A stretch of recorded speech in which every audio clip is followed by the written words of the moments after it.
हिंगोलीचा उमेदवार बदलण्याची शिंदेंच्या शिवसेनेवर नामुष्की। हेमंत पाटलांच्या जागी बाबूराव कोहळीकर यांना उमेदवारी, तर यवतमाळ वाशिम मधून राजेश्री पाटील यांना लोकसभेचं तिकीट।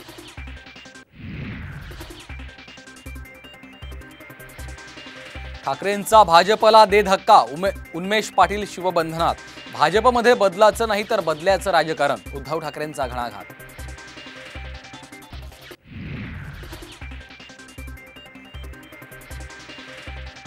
ठाकरे गटाकडनं आतापर्यंत 21 उमेदवारांची घोषणा। कल्याणमधून वैशाली दरेकर, हातकणंगलेमधून सत्यजित पाटील, तर जळगावातून करण पवारांना संधी।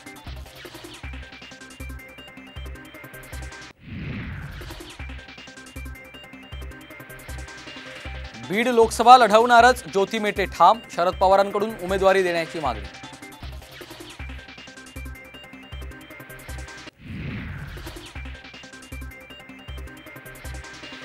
सांगली, भिवंडी आणि मुंबईतल्या जागांबाबत मवियाच्या बैठकीत चर्चा। सिल्व्हर ओकवरील बैठकीतून तोडगा निघणार का, याकडे लक्ष।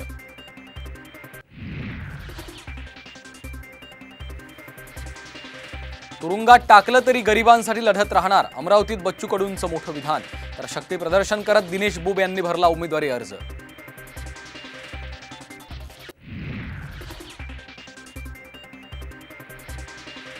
तुर्तास तरी भाजप प्रवेश नाही, एकनाथ खडसेंचं सूचक वक्तव्य। दिल्लीतून परतल्यानंतर खडसेंचं स्पष्टीकरण।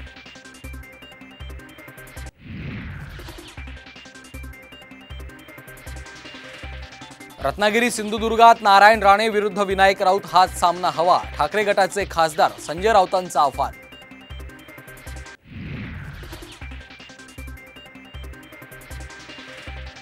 माझ्यासारखी इंग्रजी बोलून दाखवा, सुजय विखे पाटलांचं निलेश लंकेंना आव्हान। तर संसदेत भाषांतर होतं, विद्यमान खासदारांना माहीत नसावं, लंकेंचा विखे पाटलांना टोला।